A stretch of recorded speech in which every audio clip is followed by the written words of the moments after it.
नमस्ते, कैसे हैं आप सब।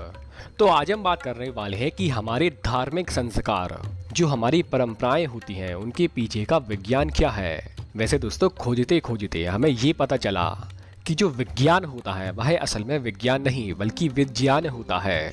तो चलिए आगे बढ़ते हैं और जानते हैं कि हमारी तरह तरह की परंपराएं और उनके पीछे का विज्ञान या विज्ञान, जैसे कि माथे पर तिलक लगाना। इसका वैज्ञानिक तर्क ये है कि जो हमारी आंखें हैं और जो हमारा माथा है वहाँ एक तरह की नसी जाती है, और जब व्यक्ति यहाँ पर कुमकुम का तिलक लगाएगा तो हमारे माथे की ऊर्जा बनी रहती है। इससे होता क्या है कि हमारा ब्रेन एक्टिव रहता है, हमारा दिमाग शांत रहता है। आप तो कुछ नहीं बल्कि एक बार करके देख लो। अच्छा, माताएं बहनें चूड़ियाँ क्यों पहनती है, अंगूठियाँ क्यों पहनती है, बिछिया क्यों पहनती है, कान क्यों छिदवाती है, यानी कि कुंडल पहनना। तो इसका वैज्ञानिक तर्क ये है कि इससे उनके मासिक धर्म रेगुलेट होते हैं। अच्छा, कान छिदवाने का एक तर्क पुरुषों में भी है। इससे क्या होता है कि उनकी दिमाग की शक्ति बढ़ती है, उनकी याददाश्त शक्ति बढ़ती है। आगे जा रहे तो जमीन पर बैठकर खाने का अभ्यास। इसका वैज्ञानिक तर्क यह है कि बैठकर खाने से यानी कि सुखासन में भोजन का सेवन करने से हमारी जठर अग्नि उस समय सबसे ज्यादा होती है। जब व्यक्ति खड़े होकर खाता है तब जठर अग्नि सबसे कम।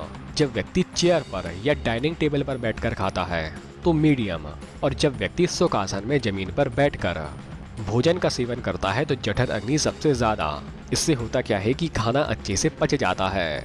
सूर्य भगवान को जल चढ़ाना, इसका क्या वैज्ञानिक तर्क है। वैसे दोस्तों कई व्यक्ति यहाँ पर भी फेल हो जाते हैं, लेकिन इसका भी एक बहुत अच्छा वैज्ञानिक तर्क है। होता क्या है कि जब हम सूर्य भगवान को जल चढ़ाते हैं तब जो लोटे से जल की धार नीचे जा रही है, अगर उस जल की धार से हम सूर्य भगवान को देखते हैं तो इससे क्या होता है कि हमारी आंखों की रोशनी बढ़ती है। हर हफ्ते व्रत या उपवास रखने से क्या होता है कि इससे हमारा शरीर डिटॉक्स होता है, शुद्ध होता है, हमारी डाइजेशन अच्छे से काम करती है। इससे व्यक्ति लंबे समय तक स्वस्थ और दीर्घ आयु को प्राप्त होता है। तुलसी के पेड़ की पूजा क्यों करते हैं? जैसा कि आपको पता है कि तुलसी उन वृक्षों में से या उन पौधों में से एक है जो कि 24 घंटे ऑक्सीजन देती है। इसको आंगन में ही क्यों रखते हैं? क्योंकि होता क्या है कि जो हमारा वातावरण है, हमारी वायु है, उसमें कई तरह के विषाणु तत्व होते हैं जो कि हमारे घर के अंदर आ जाते हैं।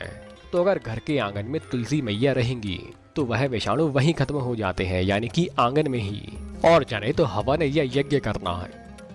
इससे पहले मैं आपको बता दूं कि हवन या यज्ञ, इनमें जो आहुति दी जाती है वह दी जाती है गाय के घी की, और यह जो गाय का घी होता है यह वातावरण को पूरी तरह से ऑक्सीजन से भर देगा।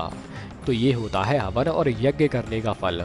वैसे दोस्तों बताने को तो बहुत सारी हमारी ऐसी परंपराएं हैं, लेकिन एक एक करके बताऊंगा तो वीडियो बहुत लंबी हो जाएगी। इसलिए अगर आपको ये वीडियो पसंद आई तो नीचे कमेंट बॉक्स में बताएं कि क्या इसका दूसरा पार्ट आना चाहिए। आपने वीडियो यहाँ तक देखी, आपका बहुत बहुत आभार, धन्यवाद।